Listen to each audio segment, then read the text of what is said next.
In 1984, York City, under manager Dennis Smith, stormed to the 4th Division Championship, becoming the first team ever to amass more than 100 points in one season, albeit with 3 points for a win. Although City enjoyed some healthy years in Division 3 and some dramatic cup exploits, the late 80s saw a gradual decline, which included relegation back to the 4th Division. Neither Bobby Saxton nor John Bird could revive City's fortunes, in spite of some promising young signings. A brilliant John McCarthy goal in late October '91 against Carlisle in the Autoglass Trophy couldn't disguise a poor performance.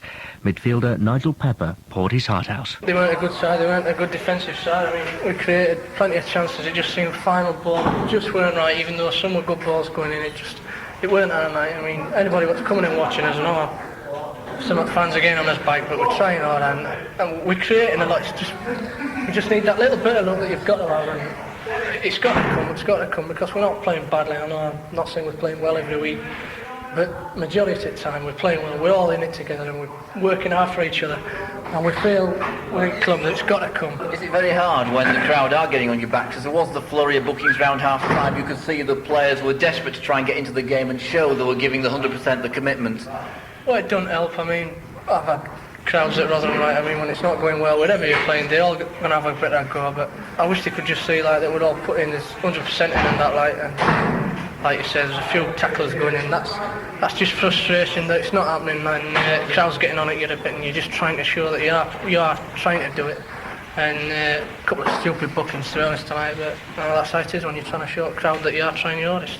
We're all running as blood to water, like. But I mean, hopefully the crowd can see that and they're going to give us a bit of time because it's got to come right, can't keep going against us, and I think even the crowd that's having a go at us will realise that we are working hard, like, and hopefully it's going to turn around for us this season. Like I said, we're working hard for it, it's got to come, and sooner the better for us and for the gaffer. Too late. The fate of John Bird was being decided almost as he spoke. By early November, the York City board had decided on their replacement. Latest news and greatest music, North Yorkshire's Now News Hour. 40-year-old John Ward is currently the coach for the England B team and has assisted Graham Taylor at Aston Villa and Watford. The chairman of York City, Douglas Craig, says he believes John Ward will point the club on the right road to success, even though this is his first managerial position. In fact, almost everyone, there were only two others who had not had managerial experience, but I would just remind our supporters that the most success we've had in recent years arose from a person who had no previous experience when he was appointed our manager. And that was? Dennis Smith. So, how long will John Ward's contract be for? We made it clear to all the people we selected for interview that we were not offering a contract. And if they didn't accept that condition, they didn't come for an interview. So there's no contract, but clearly depends how things go in the future. The new manager arrived at the club this afternoon to take a look round, and he was pleased with what he saw. But what does he think he can offer the 4th Division side? I've had some experience of playing in the 4th Division and coaching at different levels in the game. And along with the coaching staff that we have here, hopefully we can promote York City, amongst the people, the supporters, and hopefully and then get promotion with that. John Ward will take up his post officially on November the 18th. John, what is it that impressed you so much about the club? The first thing really coming into the ground is how tidy and how smart the place looks. I think that's important, people's first impressions of a place. And then speaking to the people who are in charge of it, the chairman and the board, they seem genuine people who run a tight ship because they have to, and I think that kind of thing will make me work at the job and see if I can help that out. It's those kind of things that make me want to come and work at York City. How do you think you'll cope with the transition from, say, a coach to manager? Well, it means one or two more things, obviously. Instead of just working with players, there's a lot more to the job. There's the running of the club, for instance, and looking after the finance side of it. But again, I'm looking forward to doing that. I've had some experience of doing that with my other clubs. I've worked for 8 or 9 years as an assistant and as a coach, and I've always said to myself that one day that I wanted to become a manager and see how I fared at that. This is my opportunity, and in time we'll all see how I fare. Not too well at first. Occasional glimpses of optimism were always followed by disappointments. And by the end of last season, City were lower in the table than when John Ward had taken over, 4th from bottom. It was clear to the new manager that, above all, City needed to score more goals. To that end, Ward made 3 important signings. Gary Swan, an attacking midfielder from Preston, John Borthwick, a striker from Darlington, both on free transfers, and Paul Barnes, the man the manager wanted above all, a free-scoring striker born in Leicester but signed for a joint club record of £50,000 from Stoke City. This club had spent a lot of money on people like Tony Ellis and Wayne Biggins and Mark Steen, and it seemed I could be scoring a hat-trick midweek and not even getting on the bench on a Saturday, you know, and it was getting soul-destroying for me, really, because I was thinking to myself, no matter what I do here, I'm not going to get a chance. You can only do so much before, you think, well, am I going to get a chance here? But in the end, I really enjoyed last season at Stoke. We won the Reserve League and we won a couple of pre-season trophies. Then I was sub at the final at Wembley, the Autoglass final, which was really good to get involved there. Playing in front of 50,000-60,000 crowd was superb. You moved on, you spoke to 2 or 3 clubs, but why York? Well, I spoke to John Ward, and I knew John had been watching me during the season, and I knew he'd put bids in and whatever, and for some reason, or I don't know, it had been turned down. But I spoke to John at the end of the season, and I was really impressed with what he had to say about the club. And I'd spoke to other people about York, friends I knew, and a friend that I knew that had played here. And everything I got back was positive. And I wanted to come here and do well, and I thought it was an ideal opportunity for me to come here and do well. Now, if you come here, you already had a look at the ground, you'll see all the work that's taking place, which will no doubt echo of some of the things that John Ward may have told you about how the club's developing. Well, that's right. I know John's got a lot of plans to take the club on the up, which obviously can't all be done in 1 year, but I know the plans are there to do it over the next few years, and obviously he's brought new players in to hopefully improve the side. I think the whole club at York's on the up, and it's nice to be involved. John's put a 3-year contract on the table and I've agreed to sign it, so it's a big commitment from York and me as well. In overall soccer terms, £50,000 isn't a lot. From York City's point of view, it's an enormous amount of money. Is that going to be a weight on the shoulders? No, not really. Obviously, if you're not doing the business, then people can always throw that back at you. But at the end of the day, if I'm not doing the business, then I'll be working hard to put that right. I'm not going to set any targets for next year, but I've come to York, and I know why I've come to York, and that is to score goals, so I'm planning on doing that. It didn't take him long. A hat-trick, in fact, on the pre-season tour of the Isle of Wight against Ryde Sports Club. But the real test began on August the 15th. We've worked hard in our pre-seasons, I'm sure they have at Scarborough, and what you're hoping for is that if it's gone quite well, you're hoping that it's going to carry on with the first league game of the season. If you've had 1 or 2 disappointments, you hope that, well, that's just pre-season, you can put it behind you. You never really know what's going to happen on the first day of the season, and you haven't actually got anything to measure against because no one else has played. So there's that air of expectancy, there's that little apprehension, but there's a lot of excitement, and I think everybody wants to get on with it and enjoy it. You've had things done to the ground, improvements done to the ground. It looks tremendous. We really do need people down here tomorrow. It should be a great start to the season. Yeah, first of all, we need a team to play well on it. That's the most important thing. I'll never lose sight of that. But yes, it'd be very nice to start bringing people into the ground. Once we get the family enclosure done with the new seating and that area filled up as well with the kids chanting and cheering for us, maybe we can have, we can look forward to 1 or 2 a little bit more exciting times than we have in the past. Goodness knows it certainly needs it. And got it. Club records fell like 9-pins. 4 wins out of 4 in the league, then 8 wins out of 9. Along the way, Wrexham and Hereford were hit for 4, and goalkeeper Dean Kiley, who'd only just got the nod ahead of Chris Marples, saved a penalty. What a start. Pepper's corner to the far post. Oh, in goes Warburton. Goal to York City. Plan move. Ray Warburton racing into the box, and at full pelt, Warburton forehead to the ball, powerfully downwards. The keeper had no chance at all, and it buried itself in the back of the net. York City take the lead after 26 minutes. York City 1, Shrewsbury Town 0. Ray Warburton. Spink wins it, falls to Blackstone though. Spink is taken away from him by Blackstone. Loads of support here. Blackstone tries his luck from 25 yards. Barnes is in for the rebound. Yes! Goal to York City. Paul Barnes scores. The poacher strikes. First goal for York City. Stamp shot from Barnes. He scores. Hall has put Barnes clean through. He's got past the defender. Rifles the shot in past the goalkeeper. 6.5 minutes gone. Hall put Barnes through. He made no mistake.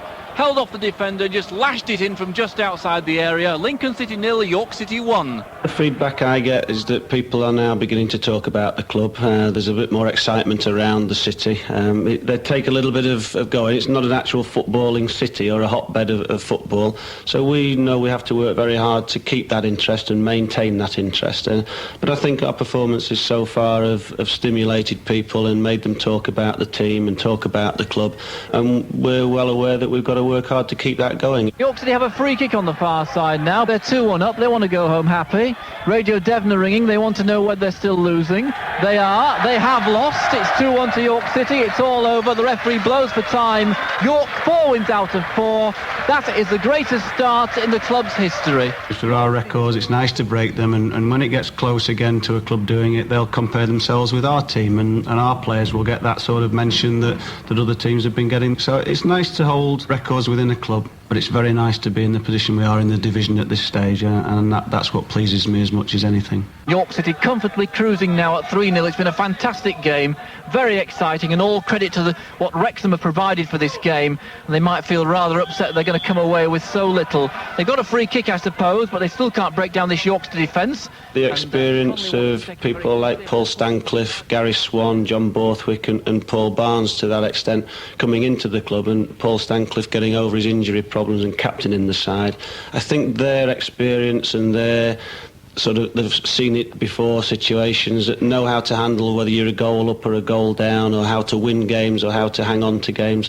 That rubs off on people like Wayne Hall, Andy McMillan, Nigel Pepper, who, although they've got a fair number of league games behind them, are really now learning how to cope with those situations in a far more mature manner. Pepper, midfield, tries to put McCarthy through. The ball slides. McCarthy might still get there. He's touched it away. McCarthy, 2 players clean through for York City. McCarthy chips the keeper and scores. Dream of a goal. John McCarthy, 31.5 minutes in the second half. We do look a stronger side, and I'm pretty sure now that 1 or 2 of the players who we said had potential last year are beginning to grow up in football terms and realise that potential, and also realise that they are better players than maybe they thought themselves. Inside the centre circle now, Pepper with little time and space, knocks the ball down wide right where Blackston is clean through. There's trouble here. Blackston tries to chip the keeper. Keeper saves, and it's hooked out of the penalty area. Good break by York City. Excellent ball though by Nigel Pepper, given time and space. Looked up, saw what was on. Pepper wants it back. It comes back to Pepper, right-hand side. Pepper will dummy his man and will put the crossing with the left foot now. It's a good one to the far post. Plenty of pushing again. The referee's at penalty. Nigel Pepper will attempt to score for the 4th time for this season from the spot. The man against him, Paul Crichton, 24 today. Can he celebrate his birthday with a save? Pepper comes up now, shoots and scores, and sends the keeper the wrong way. He's done well, Nigel. He's one of the players I mentioned earlier who has responded to the intake, if you like, of the 3 new players, the bit stricter discipline around the club and around the organisation that we have. And he's now realising what I felt last year that he could do. He can play, he can pass the ball, he can be involved in the game. He's having shots at goal now. His whole game is improving. We'll make sure we stay on top of Nigel to keep that happening. Borthwick, fiery cross, Blackston, no goal! Ian Blackston scores for York City. That's a fine goal. He took that away from a very difficult angle. Ian Blackston is a strong runner with the ball at his feet, and if he has grass to go and attack and players to go and attack, he enjoys doing that. That's one of the reasons I play him now in a wider position than I did up front. He gets a little more opportunity to do that. He provides the team with crosses, and he is a dangerous player with the ball at his feet in the opponent's half, and that is something that the opponents will have to worry about. When people see wingers, if you like, or wide players attacking the defender and taking them on, it excites them, and it's what people want to see, and if Ian Blackston provides that, then very good. We do try and play some attacking football. We do try and get the players and the football into the opposition penalty area and give ourselves a chance to score goals. Sometimes when you do that, you can be a little bit open at the back, but the goal situation has altered this year. It's goals scored and not goal difference, and if you win 5-4, it's like +5 for you, rather than the +1. So it's important that you do try and get forward and do try and get into goal-scoring positions. Corners of Colchester to the near post, flicked on, up go the heads, challenging. Oh, great save from Kiley off the line. I think Bennett got the header in, possibly one of the centre-backs, might have been Oxbrow, but Kiley diving to his left, got a hand to the ball and almost scooped it off the line. Ian Blackson's shaken off his challenger. Barnes clear on the left-hand side. 2 marking. Now then, he must square to Blackson, who must score, and he does. Ian Blackson sidles the ball into the net. Lots of people were tipping Colchester to go up and 1 or 2 you to go down. Doesn't look like that now. Well, people certainly did, and they based that all on last year, and I can understand that. The people that tipped that had no idea what was happening at York City in the summer and certainly in the pre-season, and I can understand that and accept that, because at that stage they had got no interest in the club, and at least now I think we're making 1 or 2 people interested, and 1 or 2 quarters that wondered what York City were doing or never bothered about York City are now wondering what's going on. It's nice to know. 3,672. 3-6-7-2, says the man on the PA. Biggest of the season, with just 120 or so up on the line. It's certainly a lot better playing in front of a crowd that is very supportive of us, and they're trying to get behind the side and lift us on to better things. That's a far better feeling than last year with 1,700 people coming into the ground who were the stalwarts of the club, and I'm delighted for those people that stuck with us through the Barnets and what have you last season, that they have actually got something really to sing about now. A mini disaster for York City. The half hour of the second half gone 2-all. The goals coming from Owen Pickard on 63 and on 75 from Andy McMillan OG. Just watch it through ball. Borthwick's put Blackson through edge of the area. Blackson shot. Goal! There is the winner! Ian. You can get to a stage where you go out to play your football where you don't even contemplate the possibility of getting beat, and I think we're at a stage now where I don't think the players should be contemplating that. We feel that if a side beats us now, they are going to have to play very, very well or be fortunate. If we could maintain our level, that's what we have to work hard to do, and put the onus on the opposition to raise theirs above all expectation. By October, home crowds at Booth and Crescent were over 4,000, but 6,500 were attracted for the visit of second-place Barnes on November the 7th. John McCarthy once again breaks into the Barnet half. Here's Paul Barnes coming to the edge of the area. Goalkeeper advances. Barnes goes fast, and it's a goal for York City. Paul Barnes scores it. John McCarthy set it up. York City 1, Barnet 0. 25 minutes gone. Now McCarthy, 25 yards out, onto the edge of the area now. Paul Barnes with the defender right on his backside. Oh, he's tripped, surely, penalty, yes! Nigel Pepper places the ball on the spot. Against him, Gary Phillips of Barnet. Pepper just outside the area, comes in now, takes the penalty and sends the keeper the wrong way for the 4th time running. This time he sends it to his favourite side. The keeper went the other way, and York City make it 2-0. We've had 24 minutes for the second half. Barnes tripped, Pepper penalty, York 2, Barnet 0. The joy was muted by 2 injuries. City had already survived one when centre-back Ray Warburton had to be replaced by Paul Atkin after 11 games. Now midfielder Nigel Pepper and goalkeeper Dean Kiley were injured. Being top of the table, City were a big attraction wherever they went, and sides raised their game against them. Stevie Bushell getting ambitious now, the youngster. He's had a fine game, putting some good tackles. He's going to take his corner from the right-hand side now. Slight outswinger, cleared quite easily, though, by Steve Brown. Comes back to Bushell now. He'll cross the ball back in again. It's a dangerous one. Blackson with a header and a goal! Equaliser! Ian Blackson above the defenders. Cross from Bushell, right-hand side, and the equaliser comes. The third equaliser of this sensational game. 36.5 minutes into the second half, 8.5 to go. Incredible game this. Ian Blackson scores his second goal of the game, and it's now Northampton 3, York City 3, and it finds only the head of Atkin, who knocks it back towards the Northampton half. Little flick though, that's going to put Steve Brown on a run for Northampton, 25 yards out. The shot will now come in from Bellis to Parple, and saved by Marple, following up his Brown. He scores Northampton! Bill Shard has scored the winner. 2 minutes to time, added on for stoppages. Chris Marple can't believe it. The ball ran for them to be fair, and all of the entire Northampton team was put over to the hotel end to celebrate with their fans. They are 4-3 up against the league leaders, and that's how they feel about it. If you concede 4 goals, then you've got to score 4 to get something. We didn't do that, and conceding 4 goals is a big blow to us, because one of our strengths this year has been our defensive record, and we didn't look as if we had that sort of record, and we defended quite poorly, particularly in the first half. It gets me annoyed, and it makes me disappointed that I've spent a long time trying to talk to players, and they're disappointed as well, because they knew those situations, and they haven't reacted quickly enough to try and defend them. Normal service was resumed straight away with a 3-1 home win over Crewe, who had top scorer Tony Naylor missing and had just sold Craig Hignett to Middlesbrough. But City's league programme was interrupted by 2 Autoglass Trophy games against Doncaster and Hull, which seemed to put them out of their stride.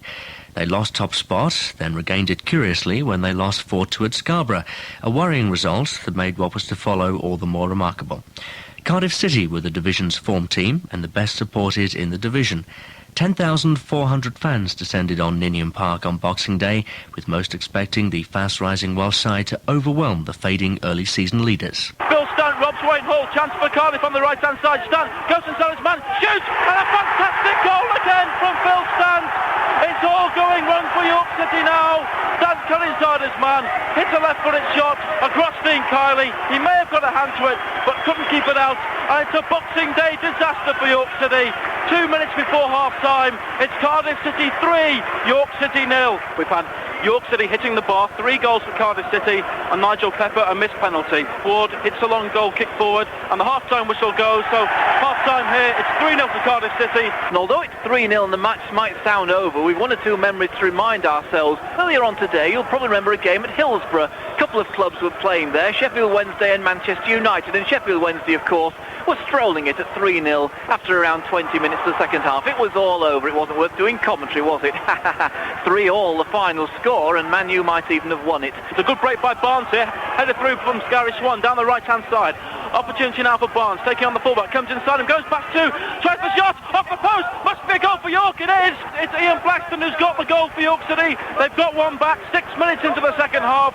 All the work done there by Paul Barnes, got inside 2 men, shot from about 12 yards, hit the inside of the right-hand post, but it came out to Blackstone, his 9th goal of the season, and that really is just desserts for York City. Stancliffe bring the crossing now to the far side. Little flick header, Barnes there in the area, trying to hold up the central defender, was he? Oh, an accidental clearance there, whacked to the backside. I think it was a clearance of Brazil, hit Ramsey's backside, almost went to his own net. Keystone Cops defending again from Cardiff City as Nigel Pepper will take this corner from the right-hand side.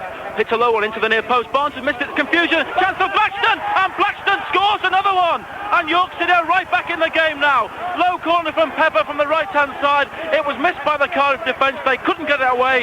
And Blackstone got in. His 10th goal of the season. A rifled shot from 10 yards into the roof of the net. We played 9 minutes in the second half. It's Cardiff City 3, York City 2. Barnes on the edge of the area now. More danger. McCarthy 20 yards out. Tries a shot. Oh, it's fallen through. Barnes! He scored the equaliser! Incredible stuff. He danced into the York City fans to the right-hand side of the Sloper Road grandstand. And the fans celebrate while the rest of the ground moans. A 3-goal lead has evaporated for Cardiff within quarter of an hour of the second half. Cardiff City 3, York City 3. Blackstone coming down the middle, but Ramsey gets there ahead of him, plays a good ball back, looking for Robbie James, who's got it behind the defence. Chance here, James across the face of goal. Superb challenge coming in from Stancliffe there, at full stretch inside the 6-yard box to put it out for a corner. Stunt was coming in behind him, and if Stancliffe hadn't got that ball, he's down injured. I think Phil Stunt would have been in for his hat-trick. That was a goal-saving challenge of the highest quality. Stunt's playing ever so well this season. I mean, he's looking fit and sharp, and he rallies round, and every time I look over, he's shouting at me to tuck in and pull back. And well, he's a captain, and he leads well, and we all admire him for that. We come to here, I don't know how many was here today, but it seemed like a lot of people. 10,400. 10,400. Biggest of the season. And we played very well. At Scarborough last week when we came in 3 down, we got a right shouting at. This week, the gaffer was as stunned as we were. And to be fair, we fancied ourselves to get something. And he just said, go out second half. Bit Cavalier style. He says, if we get beat 5, I don't care, but get forward and let's see what we can do. And we got one early on, and from there it just snowballed. We always fancy we're going to score goals. City striker Ian Blackstone, whose 10 goals made him top scorer at the time. Given the crowd and the circumstance, that comeback probably ranks as the most astonishing of the season. Perhaps City had burned themselves out in achieving it. They drew their next 5 games too, to achieve an unusual club record of 6 draws in a row. A 3-0 defeat at Wrexham saw Swan and Borthwick dropped. Too many bookings led to a 2-match suspension for star striker Paul Barnes. And then captain Paul Stancliffe was injured. A dreadful 1-0 defeat at Torquay led to some deep thinking for manager John Ward. We must improve, we must step up, we must show more determination, and we must show more positive thinking. And I shall certainly be pushing that and expecting that on Saturday. Nothing less will do. It's almost like asking the manager of Leeds United why they can't win away. Can you put your finger on why? No, there isn't any immediate sort of answer to that from me. There's no sort of magic formula to change it for this weekend that we haven't been able to do for the last few weekends. We badly missed one or two things at Torquay. We missed the captain's leadership. We missed Paul Barnes in the 2 games. We haven't scored a goal in the 2 games he's been out. I think that's significant. And certainly the leadership of Paul Stancliffe was missed on the field of play, because it got a little bit tough and it got a little bit hard, and we didn't really have the settling sort of quality that Paul Stancliffe can give the rest of the team. That disappoints me a little bit, because players should now be able to take their own responsibilities, but if I've got a chance to put him back in the team, then I'll be pleased about that. What we didn't have on the field of play was the steadying influence of people like Swan, Borthwick, and I chose not to select those two, but also Barnes and Stancliffe, who I've said at earlier stages this season have been a big influence in turning the club around, and I think it might be fair comment that, say, if everyone is fit and available, you'll be seeing those people in the side against Scunthorpe, and I'll be looking to revive that earlier season's form. We've been working very hard. We've been on the training ground. We've been trying to get into people and say, this is what we want, this is what we did when we were successful, this is what we want to try and revive, if you like, and get back on to winning ways as from now, as from immediately. It might be fair to say that I'll be reviewing the side that did very well at the beginning of the season, and providing I've got people fit and available, that there could be a lot of pointers in that group being out against Scunthorpe United. Bizarre scenes here. The pitch is white as a sheet. We're still in the middle of a blizzard. Some of the players and certainly the York City staff are looking like miniature Father Christmases at the moment. But Millen through ball. Onside, Barnes clean through. Now then, can he score? Can he keep his feet? He's gone wide right. Oh yes! Paul Barnes scores in these appalling wintry conditions. The pitch is white as a sheet, but Barnes celebrates with John McCarthy down the right-hand side. Barnes looked to have moved it too far wide right, but he put in a low shot as hard as he could and keep his balance. And Mark Samways will be disappointed as he dived to his right to have seen the ball go under his body. And York City have taken the lead. We've had 34 minutes of this wintry game. It's York City 1, Scunthorpe United 0. Paul Barnes the scorer. The physio, Jeff Miller, has brought an orange football out. We need it. We can't see the white one. That'll be a run now for Joe Joyce in the right-back position for Scunthorpe United, who moves it further right, and they try and control the ball, but Wayne Hall gets a challenge in. The ball has somehow stayed in play on that far side, but Hall gets another challenge in. The Scunthorpe player is asleep, and Barnes is clean through. Now can Barnes beat the keeper again? He tries a shot and scores! Paul Barnes becomes York City's top scorer, his 11th goal of the season, and they will be hoping the game isn't called off now as snow continues to drift into the main stand right to the back wall. Looked almost to have taken the ball too far, but Samways had no grip on this snowy surface to go racing out for it, and Barnes finished well in the right-hand corner from his point of view, having been put through down the inside left channel. And there's the confirmation of the goal scorer, 2-0 to York City. Scunthorpe's defending looking very, very uncertain. I know the pitch is awkward, but now it falls to Swan in midfield. Through ball against Blackstone, nothing given, no offside. Blackstone inside left channel, he shoots now under the keeper's legs, and that is number 3 for York City. Ian Blackstone scores down the inside left channel. The keeper nutmegs, and that rounds off a miserable afternoon for Samways, who whacks the ball furiously and still only just gets it out of his area. Ian Blackstone celebrates the goal. John Ward's out to the bench, and he's calling for more. He wants more goals. He can see a beaten Scunthorpe side. 16 and a half minutes of the second half. York go 3-0 up against Scunthorpe. Ian Blackstone is 11th of the season. The area, Barnes shoots! Yes! There it is! The hat-trick for Paul Barnes! It's first for York City. A hat-trick at the Isle of Wight, but this one really counts. The 18th minute of the second half of this game against Scunthorpe provides the first hat-trick for York City for 2 years since Ian Blackstone at Wrexham. Paul Barnes put through, more clinical finishing, hard, low shot away from the keeper's right hand. And it's York City 4, Scunthorpe United 0, Blackstone 1, Barnes 3. I've been disappointed most finishing all season, but obviously to go and get the 4 is a thrill, I think anyone who goes and gets 4, whether it be in the Sunday League game or whether it be in a professional game, I'm very proud of it. We're out running them in midfield, we're strong at the back, and we're getting behind them where it hurts, up front. So I thought all the way through that we were going to win the game. I thought there was chances. That's Tarrant and first half said, if we work here, there's chances for goals, you know, and as it turned out, there was. And there was certainly something for the crowd. 5 goals in the end for York City, winning 5-1. You'll be pleased for their sake. You've managed to repay them, if you like, for their loyalty. 3,000 here. That's right. I mean, I think there's a few up at Torquay in the Walsall game, and it's obviously been frustrating for them to see such a good start to the season. And, you know, the last few performances haven't been up to standard, what we set ourselves. So hopefully it will prove to them that, you know, York City can play some good football. And I think there's 12 probably games left, and you know, it's all there for us. If we carry on playing like this, why not go up? Paul Barnes's 4-goal haul was the first for York City since Peter Wragg scored 4 at Crewe in 1961, and the first at Booth and Crescent since Arthur Bottom hit 4 in a 9-1 win over Southport in 1957. The promotion push was back on the rails, but in mid-March came a bombshell. York City manager John Ward has resigned. Ward has accepted an offer from the First Division club Bristol Rovers, which City chairman Douglas Craig called a king's ransom. Ward spent 16 months in the post and has lifted York from the bottom half of Division 3 to the top 4. He admitted being swayed by the amount of money being offered. I hear people when they change jobs say they challenge this, they challenge that. That is part and parcel of it. I've got an opportunity to, might be for a short time, but to manage in the First Division. But also the offer was extremely good to me, and one I had to seriously consider for myself and my wife and family. Must be a wrench, because York City, you've built up a very good team here, and you're on the edge of promotion. Yeah, as far as you can fall in love with something, that's what I've done. And I've got a tremendous group of players, staff and people working behind the scenes in the offices who've all pulled their weight and done tremendously well for me. And because of that, I've got an opportunity to move on and do something elsewhere. But you can bet your life the first results I'll be looking for are York City's, and no one will be happier if they get promotion than I will. I had hoped that the day wouldn't have come as soon as it has come. I personally think that if John had stayed a little longer, he would have had a better choice of club, and I'm not by saying that running Bristol Rovers down, but I think he could have got a more prominent club in the fullness of time. But he has received an offer from Bristol Rovers, which, as a family man, he cannot possibly turn down without careful consideration.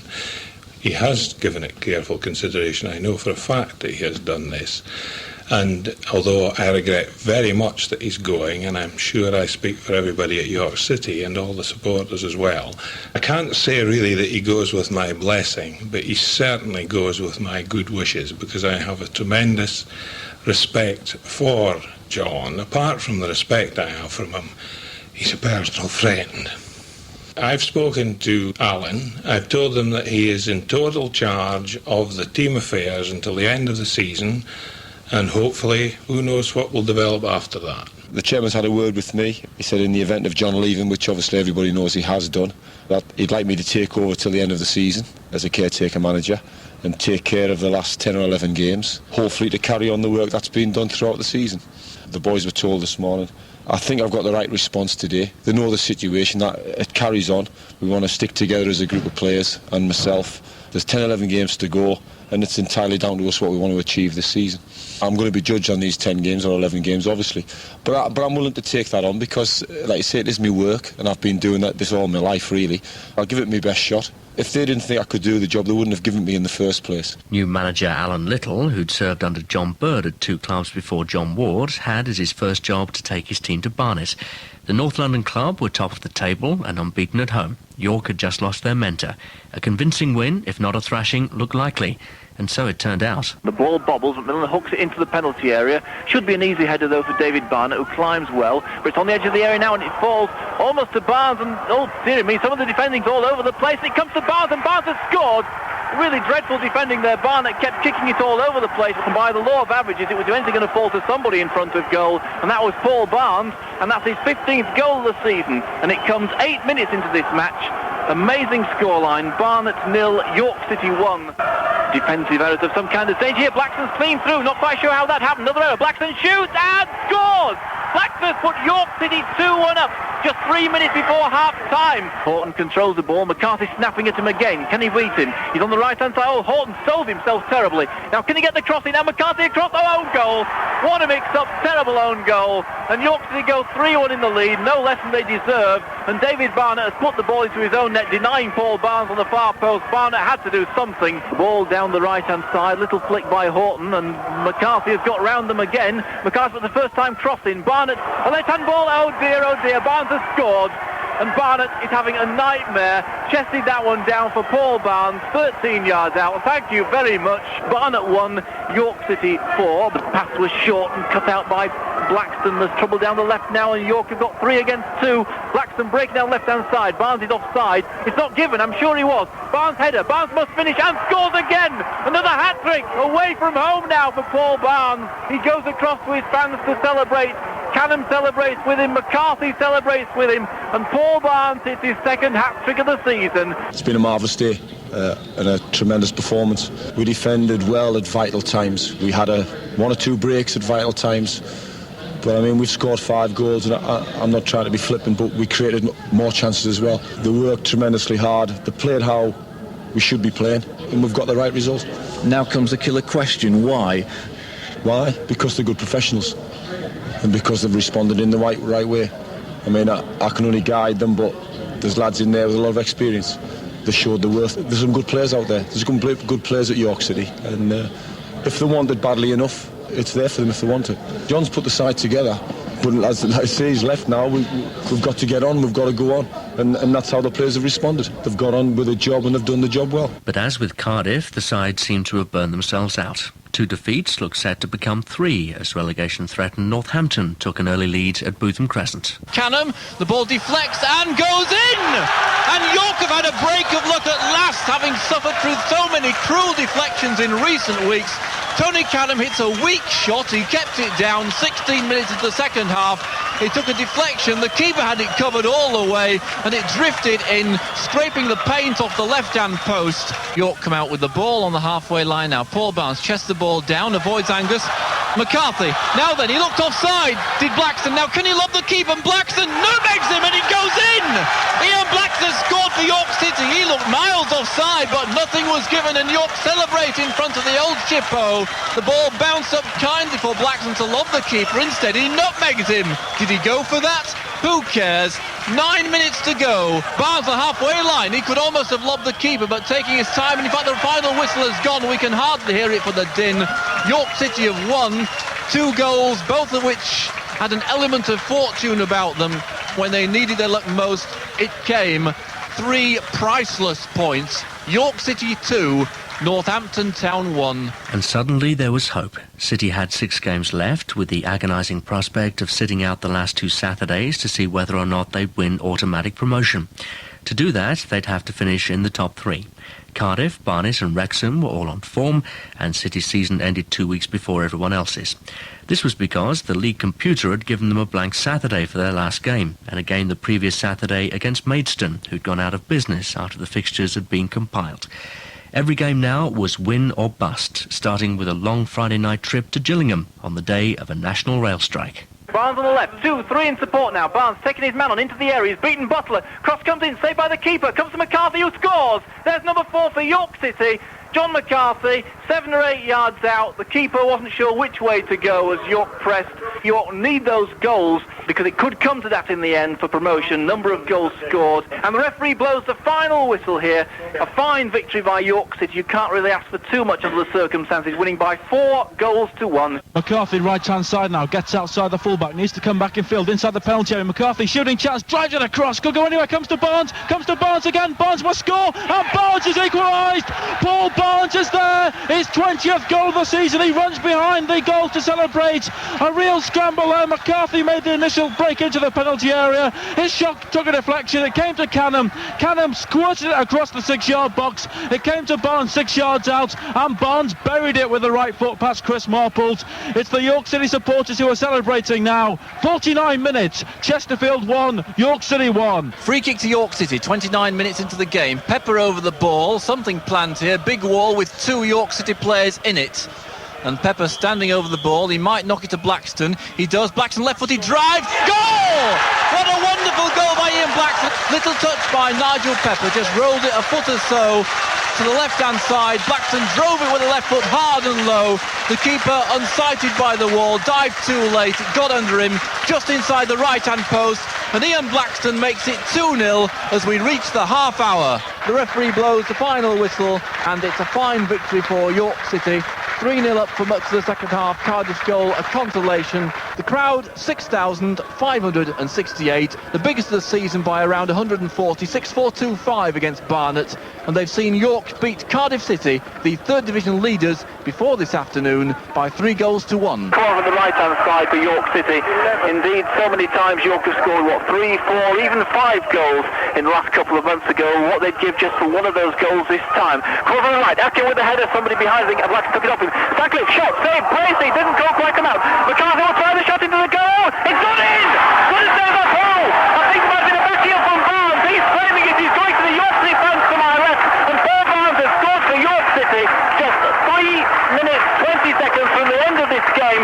York City take the lead, an absolutely priceless goal here at the Shea. York City 1, Halifax Town 0. McCarthy beats Mudd, knocks it square to Barnes. Barnes is stripped, penalty, very, very obvious. Pepper will try again, 8th penalty of the season, comes in now, and he sends the keeper the wrong way again. He side foots it to the right-hand side of the goal. Evans goes to his right, the wrong way, and at the second time of asking, although both went into the net, Nigel Pepper scores for York City. 7 penalties out of 8, his 8th goal this season, and York City take the lead against Scarborough on 38 minutes now, and they lead Scarborough by 1-0. City had taken 16 points from 18, but still their rivals kept winning.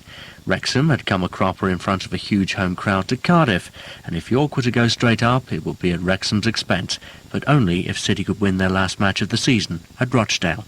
As with Halifax, thousands of fans made the journey westwards to see what might prove to be the climax of the season. The officials emerge, the two captains emerge.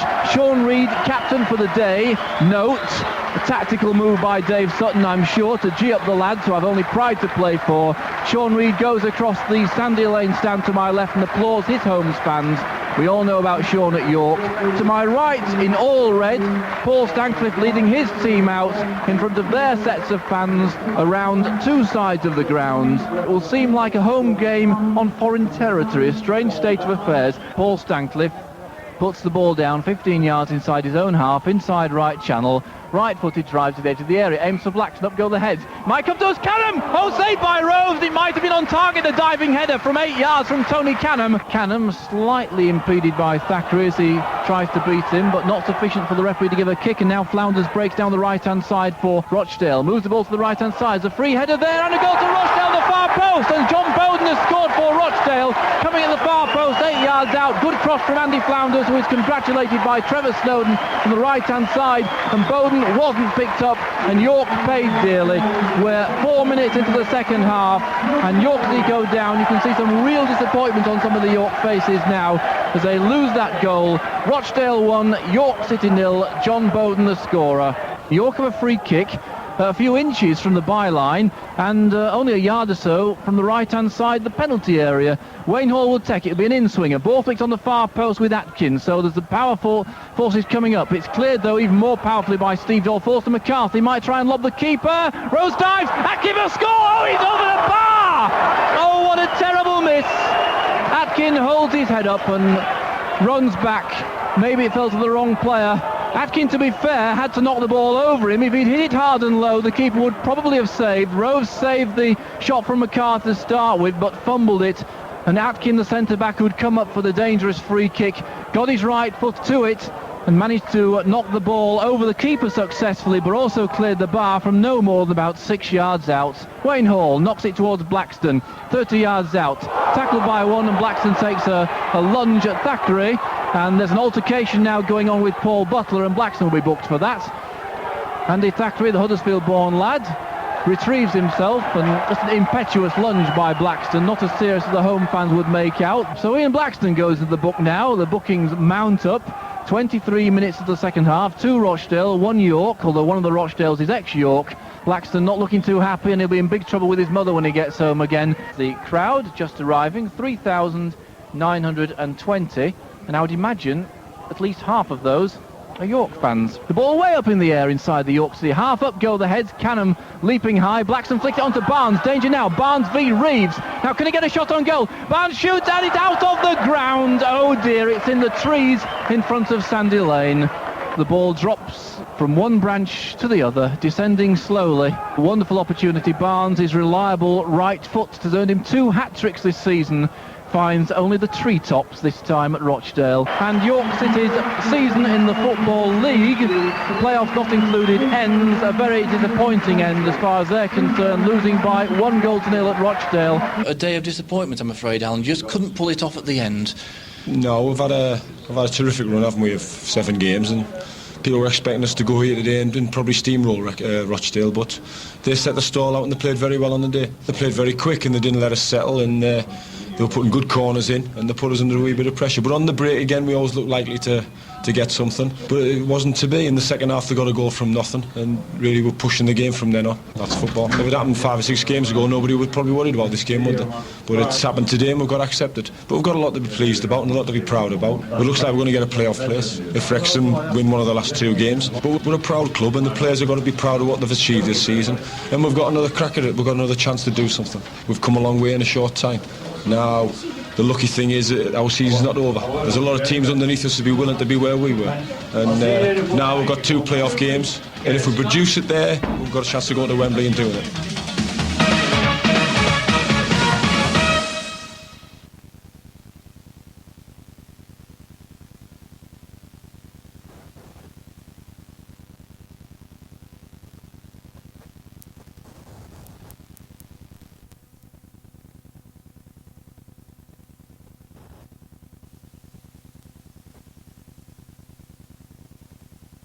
We're gonna win at Wembley.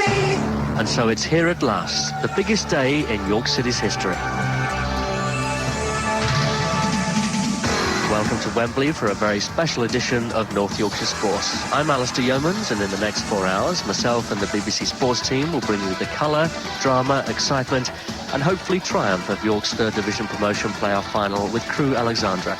Around 10,000 York City fans are here, but we know that many of you at home are hanging on every moment as York strive to win promotion to the 2nd Division.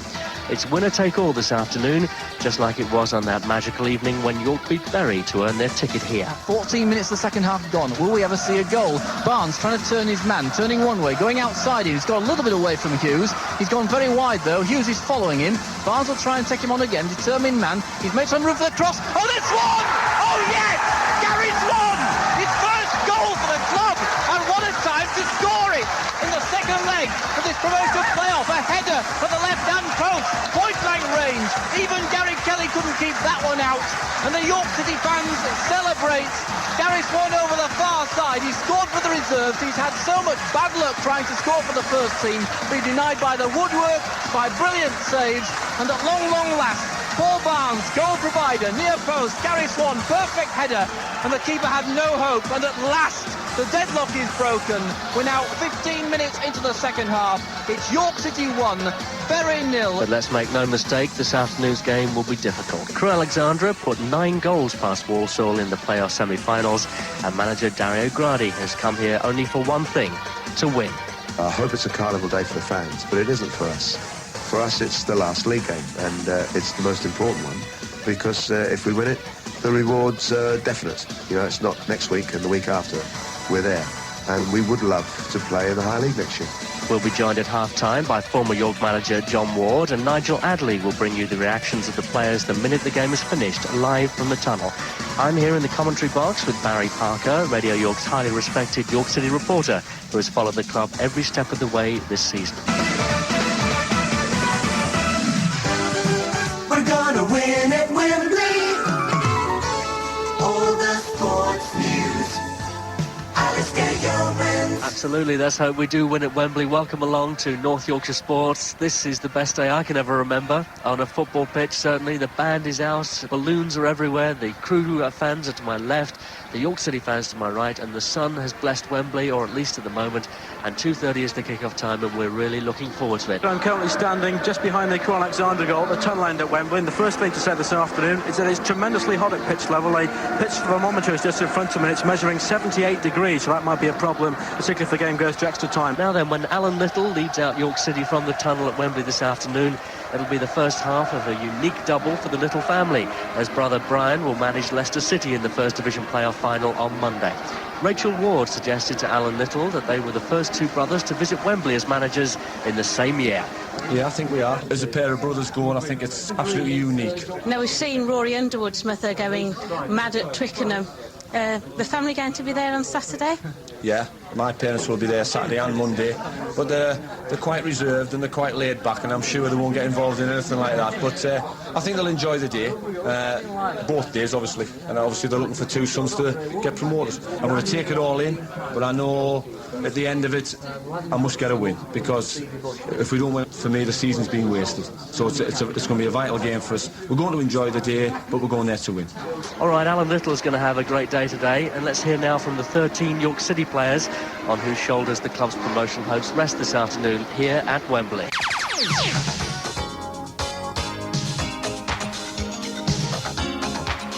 In goal, Dean Kiley, who'd had an outstanding season and who was now harbouring international ambitions. My father's Irish, and obviously when I was in the England set-up, everyone was pleased with me and my family, but I've got more relatives in Ireland than I have over in England. And also there's been an inquiry on it with my name sounding Irish. Obviously people inquire. I mean, obviously it would be very nice, not only for me but for all my family. Like, I mean, I call it back home Ireland, like, so obviously all the people back home would be great if I got in, you know, for them, if I played over there. They never see me play, like, so of course it'd be nice for them. What about the season so far? Any highlights? Just the run at the start of the season, although I wasn't over busy, I was still part of the team, so that was a highlight. Bennett with a penalty. Oh, brilliant save by Dean Kiley! And cleared by the injured Stancliffe. Incredible let-off for York City. And still, York have not conceded a goal in the league. Number 2, Andy McMillan, South African-born, the second longest-serving player and voted the division's best right-back. It was a great honour to be voted by your fellow professionals to get into the side. It was a great honour. I was very privileged. And ever-present? Ever-present, yeah. It's a great feeling. I mean, it's virtually the same side as the side that finished fourth from bottom, except for two players, and it shows credit to John Ward and Alan Little. It's been a good season. Millen tries a through ball. Lovely ball it is as well. Canham, now then, it's in the penalty area here. There's the second goal to York City. Amazing. 2 goals in 90 seconds. Paul Barnes taking the congratulations from his teammates. The through ball to McMillan was the dream from 10 yards inside the Gillingham half. At left-back, Wayne Hall, who preferred to play in midfield, but is part of the division's most miserly defence. Everybody's done tremendous this season, but as defenders look at it, we've got to be pleased with how we've performed this season. I've enjoyed all my seasons in professional football. I think while you're in the game, you have to, because as so many people have told me, continuing to tell me that your time in professional football isn't that long. So I just try and take it step by step and enjoy every minute. You've certainly had one moment of glory this season, the goal at Northampton. Yeah, that free kick, yeah, but I'm not on them now. 20 seconds gone already, free kick to York City, 6 or 7 yards outside the penalty area. Wayne Hall's taking it, Barry Richardson's doing lots of pointing. Got 4 in the wall at the moment. McCarthy's joined it. Hall tries to curl it, and curl it straight to the far corner. Oh, brilliant goal, look at Wayne Hall celebrating his first for the season. What a start, 35 seconds, free kick from 25 yards. Brilliant curling free kick, you won't find better than that in international soccer. There's quite a few people who can take free kicks and penalties and so on and so forth. You might have to take a penalty yet. Would you fancy it if it came to that? Yeah, I think I'm one of the 5, but yeah, probably take the 5th one. In midfield, Nigel Pepper, a passionate player eager to take on responsibility and not make excuses. At first we were saying we were a young side, and now we can't say that anymore. John Ward said that at the beginning of the season, he couldn't say we were a young side anymore. We couldn't hide behind that. 2 or 3 good signings, and we've gelled together and we've done really well. But basically it's the same squad that's been together for the last 2 years. It's just that it's knitted together, getting to know each other better. And like I said, a couple of good signings has made us a much stronger squad. Canham now teasing Jason Perry into the box. Canham tries a shot. Oh, it hits Barnes in the way. Shot, goal by Pepper from 15 yards out on the volley, right foot, and arms are aloft right across the David Longhurst stand.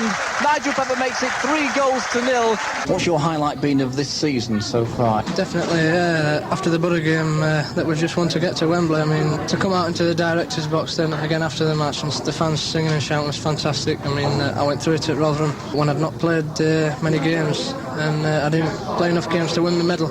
and I was absolutely gutted. But to come out, and be involved in it and be part of it was fantastic for me. Also in midfield and wearing the number 10 shirt, Gary Swan, who'd spent 12 years as a professional before finally playing for his hometown club. Preston were having a big clear out at the time. They was losing a lot of money, and they just virtually just said all the staff would go, and there was 3 contracts left who stayed on for an extra year. So I was looking around for another club and talked to a few people, and I was most impressed with John Ward at the time. So I decided to come here. Barnes will try and take him on again, determined man. He's made some room for the cross. Oh, there's Swan! Oh, yes! Gary Swan! His first goal for the club! And what a time to score it! In the second leg of this promotion playoff, a header at the left-hand post, point-blank range. Obviously your highlight of the season. For the moment, yeah. One game left.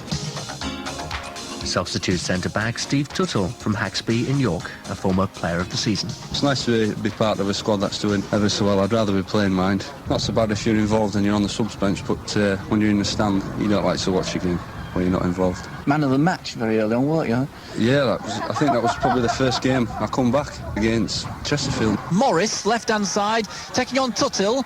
Morris taking on Tuttle. Tuttle gets a challenge in. Great tackle from Steve Tuttle. Clears the ball. Tuttle had played at Wembley twice before as an England schoolboy international alongside Paul Atkin, who now wears the number 6 shirt in his favourite position. I've always been really a centre-half. I got my first team appearances really in midfield when I was at Bury. I played, well, near enough 90% of my games in midfield there, and I felt as though I did well, but I always thought of myself as a centre-half, and fortunately when I came to York, that's where I've been playing. I've been quite consistent all year, and I think my form at the end of the season has been getting a lot better and better every game passes. We've had 35 minutes this game, goalless, free kick to York City, 15 yards in from the left-hand touchline. Wayne Hall takes it, curls it to the far post, up go the heads, the header comes in from, I think it's the goal! Paul Atkin gets the header in, a looping header from just inside the penalty area. Only his second goal from the club. The other one was a consolation, a 5-2 defeat at Mansfield last season. And at number 5, Paul Stancliffe, the man made club captain by former boss John Ward after missing most of last season through injury. It was obviously upsetting being out, but I was never in any doubt in my own mind that I would be back. There's always people that sort of scare really through your age, but in my own head I knew I'd be back, and because really it wasn't that major, it was just niddly, but it needed the operation to get cleared off. So I was never in any doubt that I'd be back. And you've captained the meanest defence in the division. Must be very proud about that. Oh, definitely. It tends to be all the forwards that get the glory for scoring the goals and that, but as a defender and the others, and Dean as well, he's part of it. We look to keeping them out, and we look to get blank sheets every game, and to have that record is something we are very proud of. You've scored one as well. Well, that's been one for the season. I only usually get one a year. McCarthy spins it back across the box. Oh, also to Ricochet's goal! Stancliffe from point-blank range. Paul Stancliffe, the York City captain, scores. An attempted clearance hit a player, and the ball was loose inside the 6-yard box. It fell invitingly for Paul Stancliffe, who rifled the ball into the back of the net from point-blank range, and Stancliffe scores only his second goal for York City, his first of the season. 21 minutes gone, York City 1, Lincoln City 0. Number 7 and outside right, John McCarthy, last season's joint top scorer, in effect turned goal provider. Obviously I'm playing a little bit of a different position this season, but I'd like to have got a few more goals, to be fair, but I'm pleased with the way I have played, and fortunately I haven't picked up any injuries this season, so I've played all the games. The last 3 or 4 games have been really big games for us. They've been tremendous, the biggest games in my career. It's cleared as far as Canham. Is Blackston onside? Yes, he is. Outside left. Cross comes in now to the far post. McCarthy with a header! And it's a goal! What a wonderful goal by York City. Blackston picked out McCarthy. 15 yards out. McCarthy plays his header just inside the left-hand post from the right-hand side of the box. It's York City 1, Cardiff City 0. Number 8 and outside left, Tony Canham, the club's longest-serving player who'd forced his way back into the first team. They started doing tremendously well at the start of the season, and you couldn't change it. When you can't change your winning team, they did great. Fortunately, I got my chance. You came at the time of the great matches against Liverpool and Arsenal. What do you remember of those? Well, I remember everything about them. 2 great days. The match where we drew 1-0, which I thought we were unfortunate. Liverpool got a penalty that never was, as you could see on the television. Went to Anfield and took them to extra time, which that were a tremendous night, and fortunately for me I scored. Any particular highlight from the season? No, not really, just getting back in team. 10 yards or so inside the Shrewsbury half, almost falls for Pepper. It's flicked on towards the box. Canham now taken on the left back. Canham chips the keeper and it comes down in the net, and York City have scored off the right-hand post. Canham held off the challenge of Watts, looped the ball over the keeper, and it went in off the right-hand post. Shrewsbury Town 0, York City 1.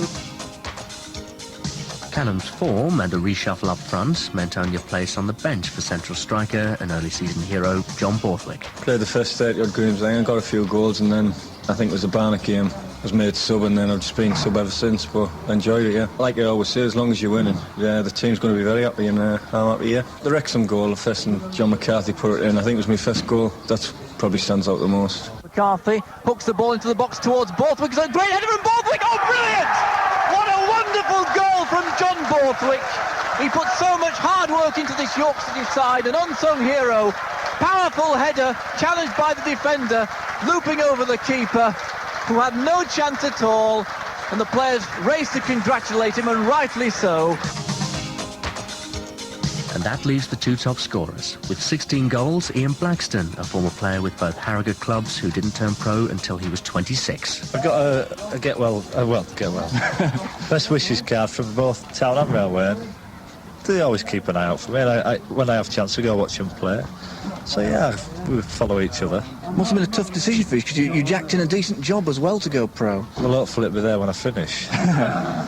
And yeah, I mean, I still go back to my old company and see them now and again, and they wish me all the best. I think one day I probably will go back to where I came from, so all that was our decision. It was one my wife made, because I wasn't sure. She told me to play football. That's the reason I'm here. Quite. Highlight of the season so far? Cardiff at home, or Barnet at Barnet. Two great results. Barnet especially, because the more we played, the more we scored. We just tore them apart, and they were lucky to hold us to 5. I think that's our best away performance by a long way. Defensive errors of some kind of danger here. Blackson's clean through, not quite sure how that happened. Another error. Blackson shoots and scores! Blackson put York City 2-1 up just 3 minutes before half-time. And of course, Paul Barnes, star striker with 21 goals. Always a prolific scorer, at last a first-team hero. At Stoke, I got an odd sniff now and again and scored a few goals on the first team. But yeah, it was working hard in the reserves, and the main reason for dropping down to the third division was first-team football.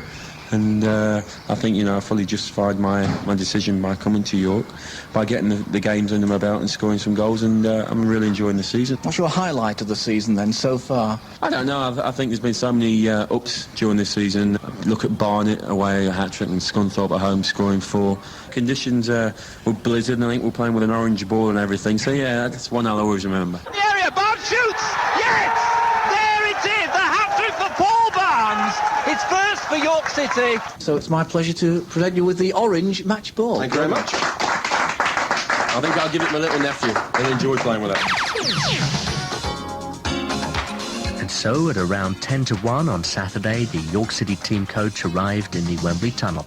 Half-time was approaching in the curtain raiser, a women's final, and the players sampled the Wembley atmosphere on the pitch. First, John McCarthy. It's brilliant. We've got the weather and everything. I wasn't quite sure what to expect when we got here, but we've walked out. It's absolutely tremendous. The stadium's going to be full of red, isn't it? We're not sure which fans are which at the moment, but we're just trying to spot a few people in the crowd. There's a lot of people to meet us on the course. I really can't explain it. It's absolutely brilliant for the lads to experience this, but we've got to concentrate on the game as well. We know we've come here and we're going to enjoy all these little bits and that, but now we start to build up for the game, and we know it's important to win, so we're going to make sure we try and do that. Paul Barnes, you came here last season with Stoke City, but does it feel different this year to be actually in the starting lineup? I felt a big part of it last year, but this year is going to be a little bit special, like you say, to be actually involved. Any day out of Wembley is superb, and we're going to have a great little following here. Obviously not as many as Stoke, but they're a much bigger club, but I'm sure they're going to be singing their hearts out just as much. OK, Nigel Pepper, how does it feel to actually get out on the pitch? It's fantastic. I think everybody's been feeling a little bit nervous, even if they've been saying they haven't. But it's much better once you're out here and you see your own fans again. And people's been saying how big it is. And once you get on it, the pitch is only the same size. It's just a stadium, playing surfaces like nothing I've ever seen before. Like I said, it'd been nice to fill it, but I'm sure, like Barney says, The fans that we've brought will make themselves heard, I'm sure. Douglas Craig, the chairman of York City. Mr. Craig, it must be a very proud moment to be walking out at Wembley. Very. A dream come true. We're standing here on the turf that comes from York, just outside York. It's beautiful, and the crowd are beginning to come in, and we're looking forward to the game. And I hope the best side wins, because we're the best side. Nigel Adley on the pitch with the players and the chairman, Douglas Craig. And both sets of players have come onto the pitch to what you might describe as a ticker tape welcome. Also, some red flares from the York City fans. An absolutely perfect picture. It's almost like a postcard. The colours are so vivid. York City will be playing in their traditional red, navy and red this afternoon after winning the toss. Crewe Alexandra, well, they've had to choose blue. They're normally in red as well. The presentation of the teams and the match officials is going on. At the end, there'll be Alan Little, resplendent in his Marks and Spencer's blue suit with his shoes from Pavers. You've heard it all week, the build-up on Radio York. The Crewe side lining up like this. Mark Smith, on loan from Nottingham Forest, young goalkeeper. It'll be quite a day for him. Number 2, Dave McKierney. 3, Sean Smith. 4, Stuart Evans, as I say, the captain. 5, Darren Carr. 6, Gareth Wally. Look out for this young man, just 19 years of age. 7, Ashley Ward. 8, Tony Naylor, who's suddenly found some great goal-scoring form. 9, Neil Lennon. 10, Steve Waters. 11, Rob Edwards. The substitutes, Andrew Woodward and Phil Clarkson. Crewe kicking off from left to right. In the first touch, perhaps there's a chance for Crewe to go in the first few seconds, and the ball just goes over the bar. A mix-up there between Kiley and Stancliffe. Both of them left it to each other, and one of the Crewe players just got a foot in, and the ball looped dangerously towards the York City goal. Fortunately, it just went over, and it was Dave McKierney who nearly got himself on the score sheet in the first few seconds.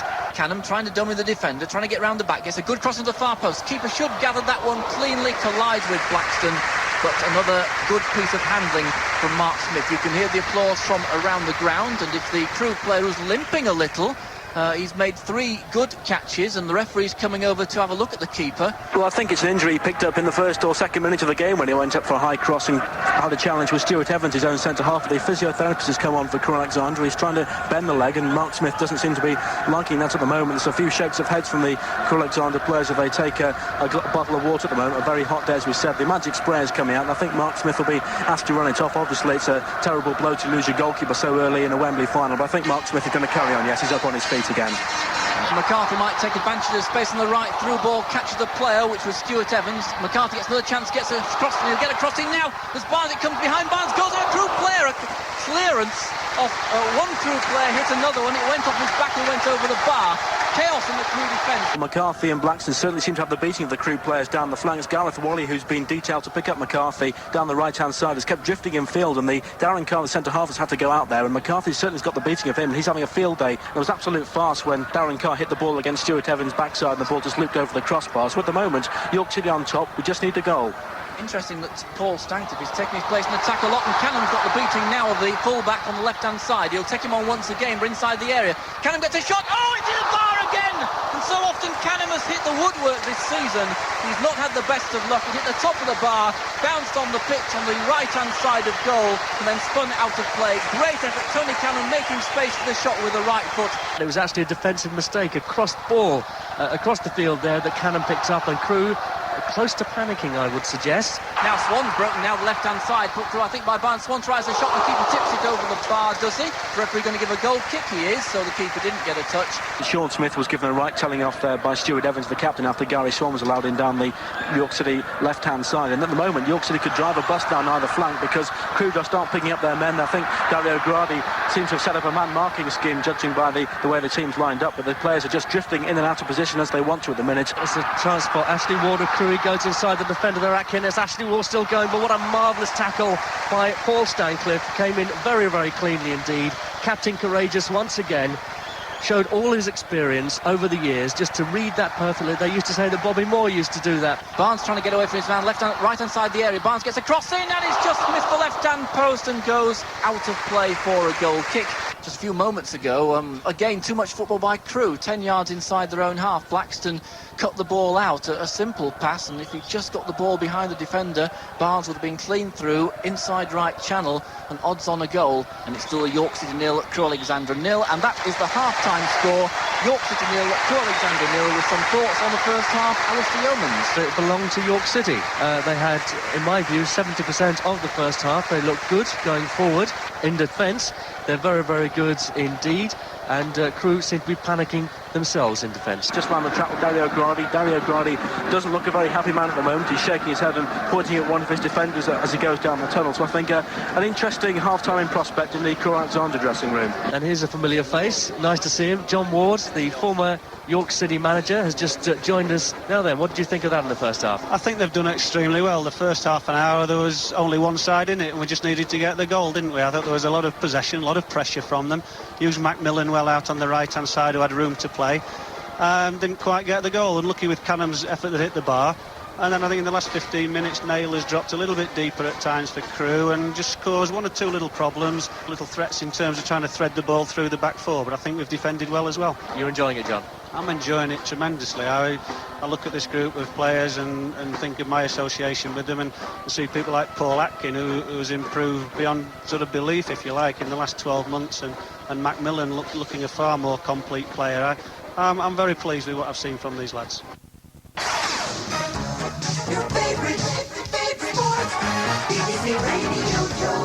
Here we go then.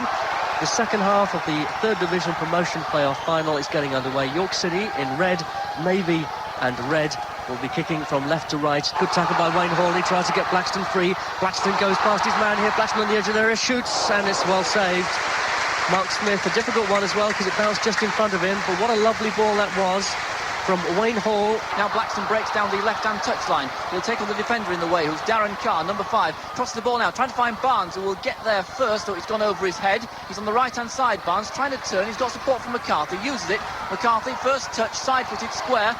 Macmillan tries a shot, deflected and squirts all over the place. They claim the corner and they get it. And Tony Cannon is coming in as well. It's about 8 yards out. I think that's what it was probably aimed for, but just caught the side of the midriff, one of the Crewe players. It squirted across the penalty area. How did that look to you, Nigel, behind the goal to my right-hand side that York were attacking? Another close chance. It was Dave McKerney who, in fact, got the deflection and put it away, but I don't really know what the Crewe Alexandra fullbacks have been told to do this afternoon, because the centre-halves, Darren Carr and Stuart Evans, are constantly going to have to pick up Blackstone and McCarthy, and of course we're not really ideally suited to that sort of job. Barnes picks the ball up on the right flank. Lovely little back heel there if McCarthy can get to it. McCarthy will win that, but he hasn't quite got enough of it, and the Griezmann is flagging. They're carrying on though. McCarthy's inside the area. Will he shoot? McCarthy, a chance, it's hit the post!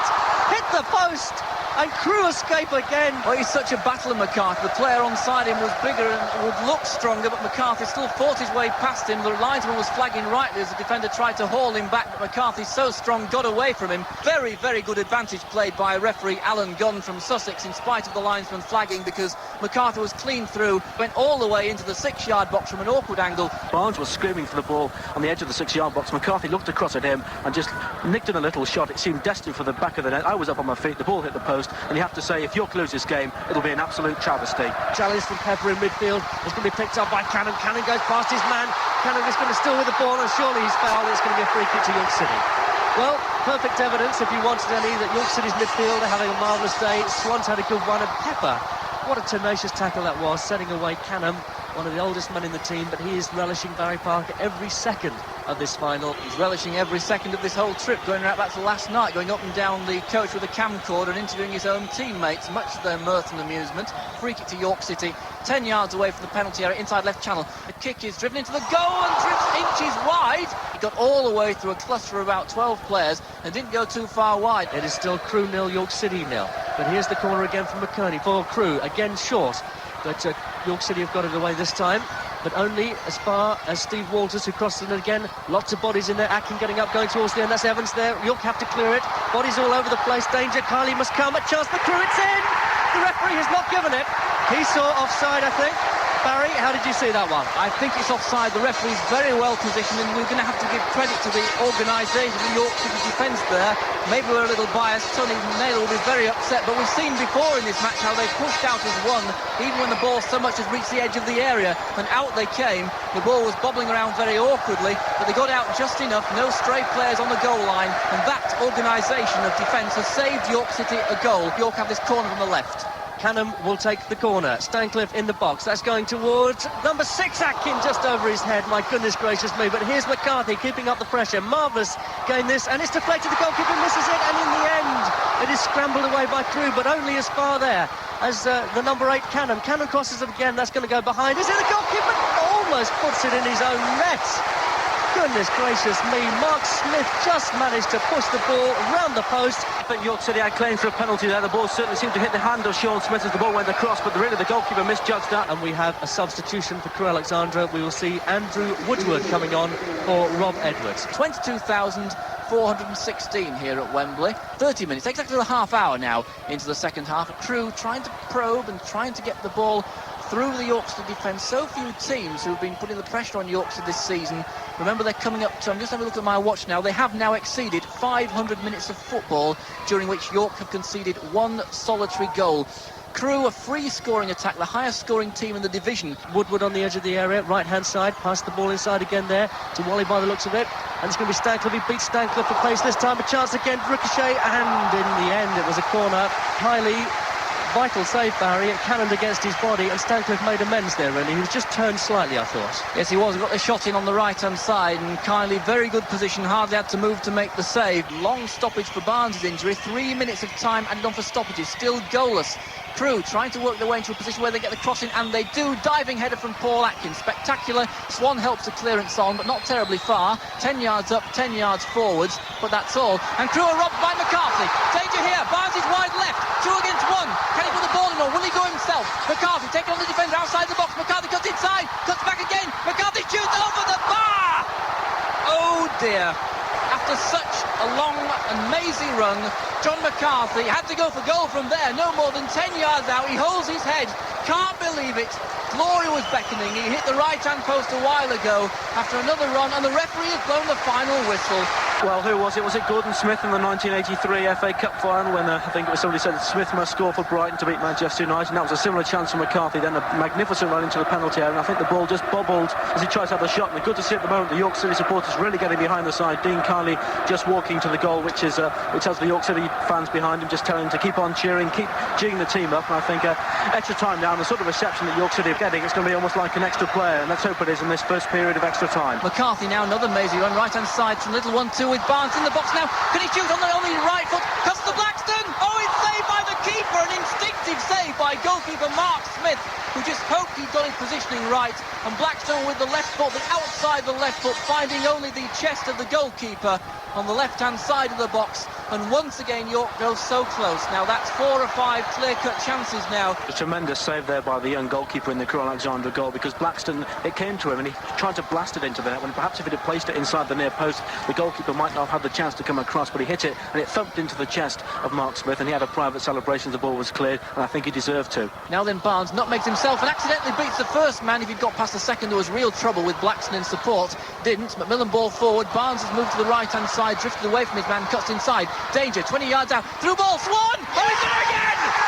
Gary Swan has done it again! I don't believe it! He waited all season to score a goal at all. And York to go ahead, and the flags fly at Wembley. We approach half-time of extra time, 1.5 minutes of time to go, and Crewe make a substitution, a very quick one indeed. They have to. Off comes Steve Walters, the number 10. On comes Bill Clarkson, the experienced player who's been injured of late. What a tremendous shot it was by Gary Swan. He certainly picked his moment to score for York City, doesn't he? The ball was played inside the penalty area. Swan came in, swept the ball home. The goalkeeper had absolutely no chance, and York City deservedly have the lead. The referee blows for the end of the first period of extra time. Just 15 minutes away, perhaps, from promotion, and what a marvellous end to the season it'll be for York City, and thoroughly deserved. Stancliffe comes forward, makes a bit of a run. He had a bit of a hamstring strain earlier in the week, and he's suffering a bit now, perhaps, Paul Stancliffe, the York City captain, as he limps back. That will be serious for York. And we're going to have 2 York City just 1 substitute. The 2 numbers are being shown, the first sub and the player coming off. And fascinatingly enough, Paul Stancliffe is coming off for Steve Tuthill. Now, Tuthill's only played 6 first-team games this season. York-born from the Haxby area of York City. And you can hear the reception now for the York captain, Paul Stancliffe. Steve Tuthill, player of the season a couple of years ago, and an absolute cast-iron first-team regular until this season. His form hasn't really dipped. He's just been forced out by the outstanding form of Stancliffe, and because Paul Atkin has played so well and taken his chance when he got his chance at the first team. It's not difficult to say which side is winning now. Total contrast at either end of the ground. The Crewe end, where I was sat when Gary Swan scored that goal, total desolation now. And at the York end, where I'm currently sitting, all the fans on their seats waving their flags and cheering the team through. Alan Little is periodically stepping up from the bench, although his Crewe come forward now. And here's the captain, Stuart Evans, a chance here. It'll come on the left wing here from McKerney. McKerney at the byline, crosses the ball over Kylie, a chance here for Crewe. Is it going to go in? Desperately cleared, and it was the substitute, Phil Clarkson, who couldn't quite get it in. And marvellous defending from Tony Canham, over 30 years young. In just the right place at the right time to clear it off the line. Tony Canham throwing to Crewe Alexandra. More danger. Wally moving the ball back. Danger once again. Lennon, will he try a shot? A low one. Cut out though by Steve Tuthill. Back to Lennon again. Through right hand side the box. McCarthy challenges and off the edge of the 6-yard box by Nigel Pepper, I think, or was it Tony Blackstone tackling back? Ian Blackstone, 6-yard box, facing the wrong way and getting right under the ball to make sure it doesn't go into his own net. More danger. McKerney, corner, left-hand side for Crewe. 2 minutes or so to go. 1-0 down, Crewe. Moving to the far post. Up go the heads, Tuthill, diving challenge. A left-hand ball in. Oh, there's a penalty being given. The linesman flagging on the far side. The York players can't believe it. Steve Tuthill on the far side, leaping into the air to try and gather the ball. He seemed to throw himself at the ball. It was Tuthill left hand. He went for the header. Whether it was accidental or not, I don't know. It hit him on the arm, Barry. It hit him on the arm, definitely. Penalty, Crewe Alexandra. Tragedy. Dave McKerney will take it. 10 goals this season for the local-born player. Kylie saved a penalty against Wrexham early in the season. McKerney comes up. Kylie dives and he goes the right way, but McKerney has scored for Crewe. And Kylie whacks the ball out furiously. He can't believe it. And 2 Crewe players are off the pitch on the sand celebrating. It has to be said, they're very fortunate to score with a penalty 2 minutes from the end of extra time, having finished below York in the lead and having survived the woodwork being hit twice. But they've taken their fortune very gratefully, and the 11th goal of the season for Dave McKerney could prove absolutely priceless, and the penalty experience won't do him any harm either, because I think, Alistair, it's going to come to that. York City 1, Crewe Alexandra 1. Yep. It's down to penalties now, I think, Barry. I don't think York can lift themselves to score another one. Flicked on corner at the near post. Kylie punches the ball away and needed to do so. It was flicked on a little aimlessly, but into a dangerous position. It's sliding challenge from Tuthill, a very, very determined one. And the referee has blown for full time. And we are going to have a penalty shootout. The York City fans, as Barry had said, had run down to the front to salute their heroes as they had their lap of honour. And then it was snatched from them. Incredible. An important point here, Alistair. I'm just wondering what end they will take the penalties from. We'll have to toss up for that, because remember, the Crewe fans at the left end, the York fans at the right, it will make a very big difference which end they take the penalties from. One team is going to get a distinct advantage, and they're going to the Crewe end by the looks of it. John McCarthy is lining up for the first one. John McCarthy with the ball in his hands, bouncing it around. But we hope he's nerveless. Very intelligent young lad, has a degree, and he will now take on Mark Smith with the first penalty at the East End in front of the Crewe fans. And it's in many ways very unfair, but that's life. He comes up now, McCarthy, right-footed. Oh, what a good penalty. The keeper went the right way and he holds his head in agony because McCarthy placed it just inside the left-hand post from York's point of view. The keeper saw it was coming round to his right, but it was so well placed. And John McCarthy scores the first penalty, and a very well-taken penalty. And it's interesting, I think McKerney's been announced for Crewe, and indeed he has. He took their penalty, and he's going first. He is. They're going to try and get their men in first, if you like. But McCarthy, that was a nerveless penalty, a very finely taken penalty, and the pressure's off McCarthy. Here's McKerney for Crewe Alexandra. Runs up, right-footed, takes it, and once again it's in, but once again the goalkeeper went the right way. Kylie was very, very unlucky, and that was a carbon copy penalty of the one he took earlier. It's 1-1 in the match, 1-1 in the penalties. Now then, Paul Barnes, injured foot, infected toe and all, but a very, very confident striker of the ball, will take the second penalty for York City. A long run-up for Barnes, comes up, takes the penalty, right-footed, and the keeper goes the right way again and misses it again, and Barnes steers the ball off the instep. I tell you what, Barry, I think the ball actually went behind the keeper there. He was unlucky, but a bit of Gordon Strachan-type trickery there from Barnes. So here is Sean Smith. Second penalty for Crewe, and it's in the centre of the goal, and it's 2-2, and the pressure is off Sean Smith now, and he didn't look very confident running up, but it certainly was a confident strike high into the net, And that's 2-2. The goalkeepers really haven't got a sniff so far, although they've been very well placed. Tony Canham, 9 years now at Bootham Crescent. Let's hope he doesn't miss. Originally from Harrogate Railway, still lives in the Leeds area. Comes up right-footed and side-footed, I think, into the left-hand side of the goal. And the keeper looks with glaring eyes at Teese, as we call him at the club, but the ball went in the back of the net and the keeper's beaten again. Before we get to the finals of this, one can't help thinking, with promotion at stake, how relatively, although it's great excitement, how absurd that it should all come down to this. But Crewe have another penalty. And this looks like the young man Wally to me, 19 years of age. And a save from Kiley! Dean Kiley has saved it. The pressure was too much on the young man. And York City take a lead in the penalties. And poor lad Gareth Wally holds his head, but Dean Kiley, a superb save. And now, perhaps it's all right after all. What a save from Kiley. And he's gone down on his haunches, and he's just realising what he might have done, Barry. Dino fancied his chances if it came to penalties. Well, rightly so, he saved one. Pepper comes up now against Smith. Pepper takes the penalty and sends the keeper the wrong way, as he's done for most of his penalties. And the arm goes up in the air, the right arm saluting the fans. And now we are so close. It's sensational. It's all wrong, I'm convinced, but it is going to be sensational, and justice may come right on the day. But we won't speak too soon, because Man U should have gone through. There were a couple of penalties ahead early in the season in Europe who went out. So there's a long time to go yet. And Alistair, you can take us through this next crucial Crewe penalty. And of course, if this is missed, up we go. Ashley Ward, number 7, Crewe Alexandra. He has to score this goal. York City have the lead, 5-3, including penalties. Here's Ward, the long, lonely walk back. Runs up, tall man, hits it. He scored. It's still open. It's still open. So it's up to York City, and it's up to Wayne Hall. Wayne Hall can take York City up with one kick of a football. Barry Parker. Well, he was saying he felt he was one of the 5. A very big moment now for York's left-back, Wayne Hall. Developed a sort of cult hero worship on the pre-season tour of the Isle of Wight when he turned up with the haircut. He's put in such a reliable season with very little credit for his efforts. He'll certainly get credit for this one if it goes in. This for promotion. Wayne Hall comes up, strikes the ball, left-footed. Oh, what a perfectly placed penalty! And Wayne Hall salutes to the fans on his knees as the keeper goes the right way but can't keep it out. And the players pile on top of Jinnah. The lad signed by former manager John Bird from Hatfield, Maine, brought up in the Rotherham area. And the celebrations will now start in full swing. In some ways, the most unlikely hero, Wayne Hall, puts the ball just inside the right-hand post by inches, making absolutely certain that Mark Smith can't get there with his dive. And York City are promoted to the 2nd division in the most dramatic and in some ways outrageous way foreseeable. Alan Little, what a tremendous performance by your team overall. Yeah, I said all week it was going to be a terrific game. We knew what Crewe would like, they're a terrific side. I think we matched them for long periods. We played some magnificent football. It was a game of a lot of chances. I always thought it was going to be like that. We've edged it with penalties, and we're grateful for that. And what a magnificent day for the club.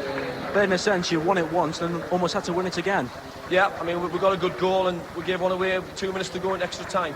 But, you know, this is football. I mean, you can't analyse why Stevie Tutt did what he did, but he handled the ball. It was a penalty. But we showed character again, and we've gone through and we've won the game. With me is now Tony Canham, one of the most experienced players in the side. You've been at York City for longer than anybody else, but you must have never experienced an afternoon like that. They always say the noise hits you, and they weren't 22,000, it was superb. I can't imagine what it was like with 80 there. And Gary Swan, he saves his goals for the big occasion. Well, I mean, he's been saying he's going to do it all year, and we never believed him, so he's come up with goods. We all thought we'd won the game at that time. I mean, Crewe put a load of pressure on us at the end, which they had to do, you know, in the closing stages. They got a couple of corners and knocked some balls in the box, and we've just been talking to Stephen, changing rooms, and he said he didn't mean to handle it, but he did, yeah. He did handle it, and he gave a penalty, and you know, that was it. But the 5 lads that took the penalties, we spoke about it Friday in training, we were all confident. Plus we had another three or four lads who were willing to take him as well. On to Nigel Pepper now, the regular penalty taker for the side. Do you think there was extra pressure on you because you've been taking penalties all season, or do you just take it as you normally do? Well, I did try to take it as I normally do, but I just said to Dean Kiley, keeper, who was doing well for us, I just said, with me being the normal penalty taker, the script was written for me to go and miss, and especially with none of the other lads missing before me. But it was nice to see it going, keep it going the wrong way. And the Crewe dressing room, you said before you'd hate to be in their dressing room. Although you've won today, you must have some sympathy for a team that loses on penalties. I have every sympathy for Crewe, but without being nasty to anybody, I think it's been a fair result. We finished 4th in the table. I've never liked the playoffs since they came out, not just because we finished 4th. To me, it makes a mini cup out of the league. You play the league all year, and I feel that the top 4 should be promoted. And I've got a couple of friends what play for Crewe, and I'm sick as a parrot for them, but obviously I'm delighted that it's them and not us. With me is Wayne Hall, the penalty-taking hero for York City. Wayne, what was going through your mind? What was going through your mind when you hit the vital penalty? Just to concentrate on where I'm going to put the ball, and that's what I did, really. Crewe had a few chances, but I thought we dominated for long spells throughout the game and extra time. Unfortunately, we got the penalty against us with 2 minutes to go, but we came through on the penalties. We practiced a few this week, and fortunately it worked for us today. So you planned for penalties even in training this week? Well, not really. The gaffer, Al, just said if it does get the penalties, which 5 are going to take them, and straight away we all stuck his hands up, and he said just, you know, after training, just go and practice a few, and that's what we did, and thank goodness for that. Ian Blackstone, York City came out on top in the end, but what a tremendous afternoon's entertainment. Good if you're a supporter, bad if you're involved. Yeah, no, I enjoyed it. I mean, it's a once-in-a-lifetime experience to come to Wembley. We've come here. I don't believe in playoffs myself, but I do believe in the day. It was absolutely brilliant. And we got the rub of the green on the penalties. But we deserve to go up because we're 5 points better than Crewe and about 11 points better than Bury. And over 44 or 42 games, whatever it is, we deserve to go up, and we have done. So we're very happy today. I'm going to have some beer. Dean Kiley. Dean, you've saved a few penalties for York City, but surely never one as important as that. No, that's the most important. I was saying to lads when it went to penalties, like, you just put them away, because I'd be disappointed if I didn't save one. And luckily I got to the one that mattered. When Gareth Worley stepped up to take the penalty, did you have any inclination before he took it which way he was going to go, or was it just instinct? Every penalty that was taken, I guessed away. I mean, every keeper has their theories on how penalties to be taken and where they're going to go. And I've got mine, and luckily it came off today. I'm looking forward to next season now. A few big teams in the second division. Well, that's right. I mean, and that's what it's all about. This, with me now, I'm further in my career. I mean, if I can now maintain it, get a place next season, I'm playing in a higher division, which is what it's all about. Macmillan ball forward. Barnes has moved to the right-hand side, drifted away from his man, cuts inside. Danger, 20 yards out. Through ball, Swan! Oh, he's done it again! Gary Swan has done it again! Crewe have another penalty, and this looks like the young man Wally to me, 19 years of age.